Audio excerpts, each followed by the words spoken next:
Shalom, shalom frères et sœurs en Christ et bienvenue à la Rhapsodie du vendredi 29 octobre 2021.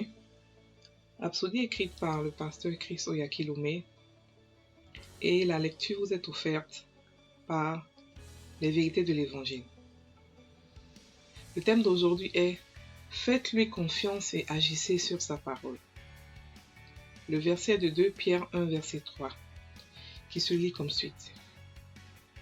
Comme sa divine puissance nous a donné tout ce qui contribue à la vie et à la piété, au moyen de la connaissance de celui qui nous a appelés par sa propre gloire et par sa vertu. Fin du verset. Dans 1 Corinthiens 3, verset 21, l'apôtre Paul, par l'Esprit, corrobore la partie soulignée du verset ci-dessus et il dit « Tout est à vous ». C'est parce que toutes choses sont en Christ et Christ est en vous. Par conséquent, les choses présentes et les choses à venir vous appartiennent toutes. Sa divine puissance et non votre propre capacité ou sagesse humaine vous a donné tout ce qui contribue à la vie et à la piété. Cela signifie que vous n'êtes pas censé être dans le manque ni dans le besoin. Lisez à nouveau notre verset d'ouverture. Comme sa divine puissance nous a donné tout ce qui contribue à la vie et à la piété. Quand Dieu dit qu'il a fait quelque chose, vous croyez et agissez en conséquence. Par exemple, vous avez probablement de l'argent en banque. Lorsque vous avez effectué le dépôt, ils vous ont probablement envoyé un message de confirmation indiquant que le montant XYZ avait été crédité sur votre compte et vous y avez cru. Lorsque vous avez besoin de le dépenser, vous n'essayez pas de le réclamer. Vous savez simplement que l'argent vous appartient et que vous y avez accès.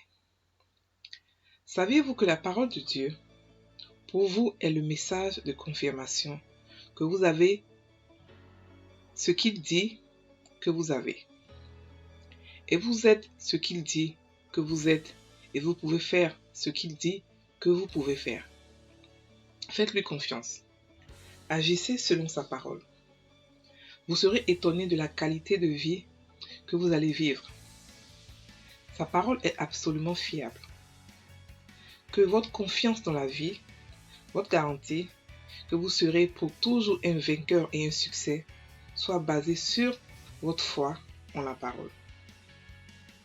Si aujourd'hui vous semblez lutter dans la vie, vivant comme une victime, c'est probablement parce que vous n'avez pas assez cru à la parole. Plutôt que de blâmer les circonstances, le gouvernement ou d'autres personnes pour votre situation, marchez consciemment et constamment à la lumière de la parole de Dieu. Il n'y a rien dont vous pourriez avoir besoin ou désirer pour une vie pieuse qui ne soit pas déjà votre en Christ. Mais savez-vous cela? Si vous le savez, alors vous avez devant vous une vie aux possibilités infinies. Rien ne vous sera impossible. Marc 9, verset 23.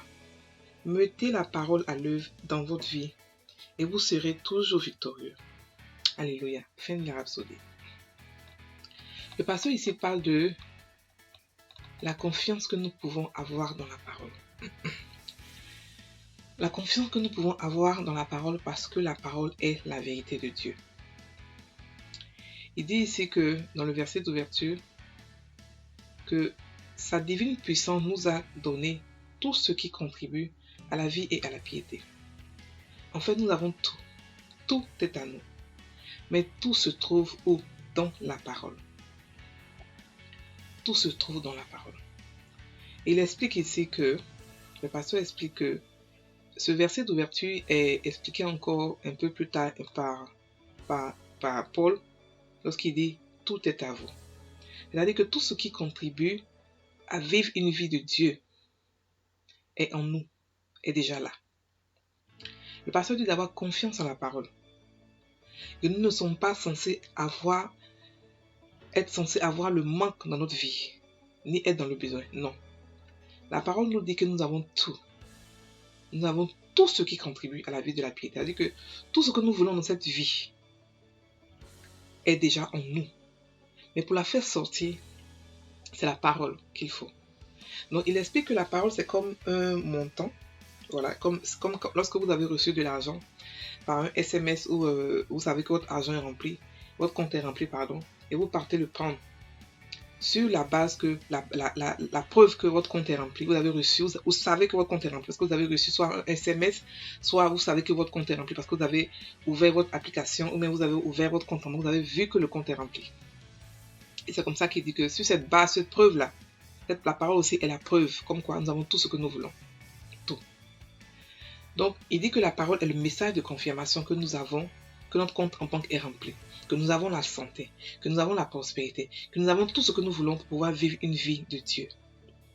Nous pouvons faire confiance à la parole. Donc, nous ne pouvons pas être des victimes parce que nous avons la parole de Dieu qui est là pour nous guider. La parole de Dieu est pour nous une lumière. Et il n'y a pas de solution dans les gouvernements, dans d'autres personnes. Arrêtons de blâmer d'autres personnes parce que beaucoup d'Africains blâment toujours. C'est les sorciers, c'est la famille, c'est ceci, mais jamais ils vont se blâmer pour se dire je vais prendre ma vie en main avec la parole de Dieu. Je vais faire confiance en la parole de Dieu pour pouvoir vivre selon ce qu'elle dit. Frères et sœurs, la Bible n'a pas dit que mon peuple périt par manque de prière. Non. La Bible dit mon peuple périt par manque de connaissance.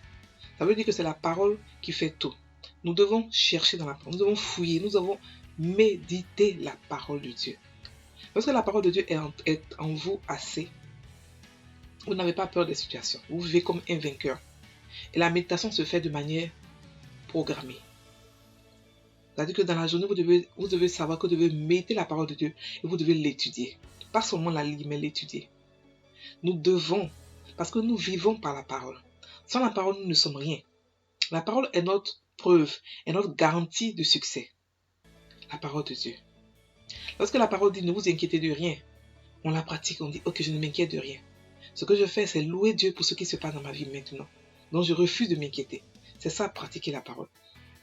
Mais lorsque les situations viennent et puis vous n'avez pas dans votre cœur la parole, vous ne pouvez pas la pratiquer.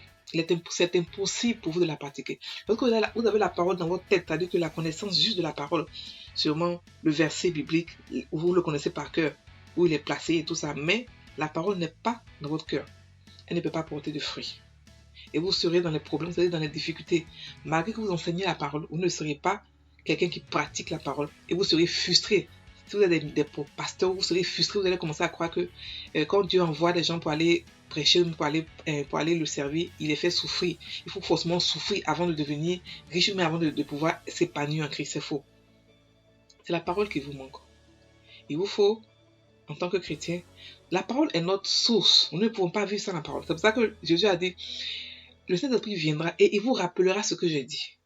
Pour dire, il va vous ramener dans la parole.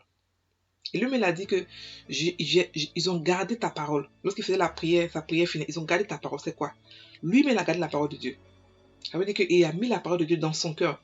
Il a fait en sorte que ses disciples gardent aussi la parole. Parce qu'il a compris que c'était la plus importante, la parole de Dieu. C'était le plus important. Donc frères et sœurs, je vous exhorte à pouvoir garder la parole dans votre cœur afin de la mettre en œuvre, afin de la pratiquer. Nous sommes des pratiquants de la parole. Nous ne sommes pas des obéissants. Les obéisseurs, pardon, ce sont les juifs à qui on disait, voici, faites cela, vous vivrez par eux. Si vous ne le faites pas, vous n'allez pas vivre, vous ne serez pas bénis. Mais nous, c'est le contraire. Nous, on est déjà bénis. Et nous, parce que la parole est en nous, donc elle nous force à pouvoir, lorsque nous mettons la parole, nous la mettons en nous, et elle nous force à pouvoir la pratiquer. On la pratique naturellement. C'est pour ça que nous ne sommes pas des obéissants, nous sommes des pratiquants de la parole. Donc frères et sœurs en Christ, commençons à pratiquer la parole. Ok, prenez la prière avec moi. Cher Père, merci de m'avoir donné tout ce dont j'ai besoin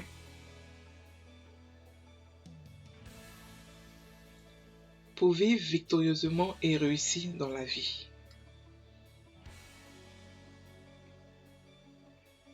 Tu m'as appelé à la gloire et à la vertu. Et tu m'as donné une vie de louange. Une vie de gloire et d'action de grâce. Merci d'être si gracieux et bon.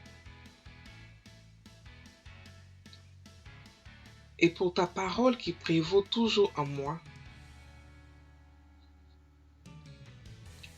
et à travers moi. Au nom de Jésus. Amen. Frères et sœurs en Christ, passez une très bonne journée. Soyez bénis.